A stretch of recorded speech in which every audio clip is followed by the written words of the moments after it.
থামেন।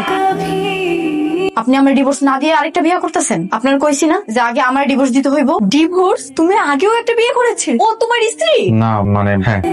আপনি বিয়ে করেন, আমার কোনো আপত্তি নেই। একটা না 10টা করেন, কিন্তু আগে আমার ডিভোর্স চাই। এইসব নিয়ে তোমার সাথে পরে কথা হবে, এখন তুমি যাও। তুমি আর একটা বিয়ে করেছিলে, সেটা আমাকে আগে কেন বলনি? এরকম গরিব মেয়েকে দেখে তো মনে হচ্ছে বস্তিতে থাকে। আমি বস্তিতে থাকি, আমি জানি যে ওনার বউ হওয়ার কোনো যোগ্যতা আমার নাই, আর এর জন্যই আমি ডিভোর্স নিতে আইছি। রাইসা, তোমার সাথে আমার ডিভোর্স হয়ে যাবে। আমি উকিলের সাথে কথা বলেছি, সময় মতো তুমি ডিভোর্স পেপার পেয়ে যাবা। ওর সঙ্গে এত কথা কি? ওকে এখানে কি কাজ? আমি এখনো আপনার ছেলের বউ, আগে আমার ডিভোর্স দিতে কর, তারপর যার সাথে মনে চায় তার সাথে। ফকিন্নির বাচ্চা ফালতু কথা করে। কোথায় কোন কথা কিভাবে বলতে হয় জানো না তো? আমাদের একটা পারিবারিক অনুষ্ঠান, এখানে এসে তুমি ঝামেলা করছো।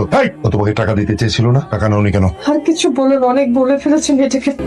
শোনো রাইসা, তোমার কাছে সময় মতো ডিভোর্স পেপার চলে যাবে, আর তোমাকে ডিভোর্স না দিয়ে আমি কোনো বিয়ে করবো না, সেটা তোমাকে আমি কথা দিচ্ছি। আর আজকে যেটা হচ্ছে সেটা শুধুমাত্র এনগেজমেন্ট। কেন যাইতে হইব তোর? তোর আমি না করছি না কতবার? জোহানে যাওয়া লাগবো না? ওরা এখন আর মানুষ নাই, টাকার জন্য অমানুষ হয়ে গেছে। তুমি ঠিকই কইছো, ওরা হইলো কোটিপতি। আসলে তেলে জলে কোনোদিন মিল হয় না। ওরা হইলো তেল আর আমি জল, এর জন্য আমার কোনো মূল্যই নেই ওর কাছে।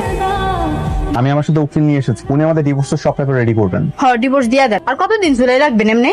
দিয়ে তো দিব অবশ্যই, কিন্তু সবকিছুর তো একটা প্রসিডিওর আছে, তাই না? শাল আর কোটিপতি সহজ সরল একটা মাইয়া পাই এইভাবে ঠকাইবা তুমি? তোমার টাকা আছে বলে তুমি যা ইচ্ছে তাই করবা, আর এটা আমরা মাইনা লমু? কি আপনি আমাদের মধ্যে কথা বলছেন কেন? দাঁড়া, তোরা দেখাইতাছি আমি কে। তোরা দাঁড়াইছস কে? লাড়িল আজকে বড় লোকের বাচ্চারা উচিত শিক্ষা দিতে হইব।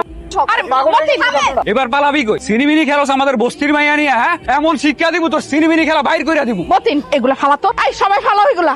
ওরে উচিত শিক্ষা দেওয়া লাগবো না?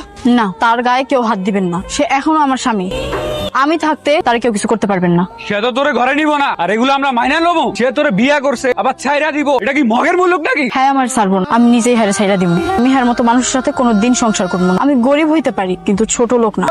গালে গালে ওই ফকিরনির বাচ্চার এত বড় সাহস, এঙ্গেজমেন্টের অনুষ্ঠানে এসে ঝামেলা করলো, আবার উকিলকে দৌড়ানি দেয়। কথায় কথায় কথায় কথায় এত ফকিন্নির বাচ্চা বলো কেন? নিজের অতীতটা ভুলে গেছো? একটু ভদ্রভাবে মানুষের সাথে কথা বলা শেখো, জাস্ট একটু ভদ্রভাবে প্লিজ। বাবা, তুমি খামোখা এত টেনশন নিও না। বিয়ের তারিখ আসার আগে আমি ডিভোর্সের সব কাজ শেষ করে ফেলবো। তুমি কি এর আগে কোথাও চাকরি করেছো? না স্যার, এটাই প্রথম। আচ্ছা শোনো, আমাদের এখানে যেসব কাস্টমার খেতে আসে ওরা কিন্তু আমাদের মেহমান। মেহমানদের সাথে যত সুন্দর করে কথা বলতে পারবে তত বেশি তোমার লাভ হবে।